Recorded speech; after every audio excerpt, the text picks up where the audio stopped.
on that thing? Yeah, right here. Yep. So sometimes I'll position the wheelchair in, have her stand up and take a step forward, and while we're doing like tossing a balloon or a ball or something, if she's somebody that's leaning forward a lot or leaning backwards or whichever way, you can position them on a little ramp based on which way they're leaning and see if you can work on their balance that way. You can use the edge of it.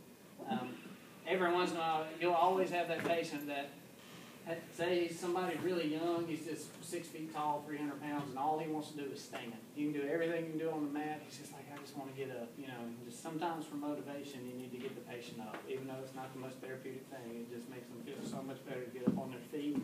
You can bring them over to the parallel bars and they can try to get up.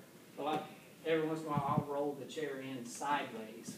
So then if they're standing, once they stand, they can actually stand up and hold on to it, kind of hold themselves up.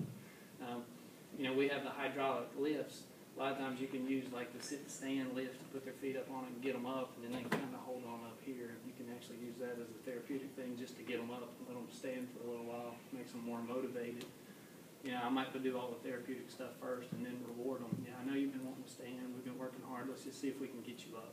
And then it'll really boost their morale and makes them feel better. So, because you can ask people, what'd you do in therapy today? How many people are going to say, I rolled over 5 times and I did 5 sit-to-stands. All they want to do is, how much did you walk today? How much, you know, their family, did you walk today? Did you walk? That's the first thing they want to do.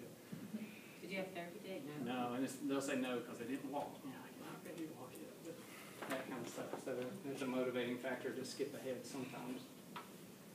But I like the stool. I like being in front of them, using the wheelchair and have the tech come with you is really good. Making sure you just want to have that arm supported. You can put it in a sling or whatever and do whatever you need with the ankle. But you can use your feet to help pull them forward. You can do whatever you need. One thing I did want to show you, if Ann's like that contact guard supervision level, anybody you're walking, just be real cognizant of, if you're standing beside somebody and you put your hands on them, the tendency is you're going to automatically pull them over. Mm-hmm. It's just natural. I mean, they're going to want to come closer to you. You're going to want to kind of come closer. Just make sure that if you're standing there, you're not pulling them over. I know a lot of times with MBT and everything, they like to teach you to walk behind them. So like I was doing with the poles and walking, you just want to make sure that they're up stable. If you're standing behind somebody, it's really good for you because you can see more of what's going on and you're there. But the trick is you got to make sure that they're strong enough to hold their balance, because if she's here and I'm behind her and she loses her balance and goes straight down, it's real hard for me to catch her. If I'm off to the side, at least I can get my leg up underneath her and hold them. So depending on your patient, if you're pretty safe with them and you've worked with them, standing behind with them, then you're not pulling them off to one side, that kind of thing. I always try to teach family members that, because you can teach them walk down the hall and they're just kind of like veering over to the side, so they're accidentally pulling them over. They don't mean to, but you go that way. Any other questions about the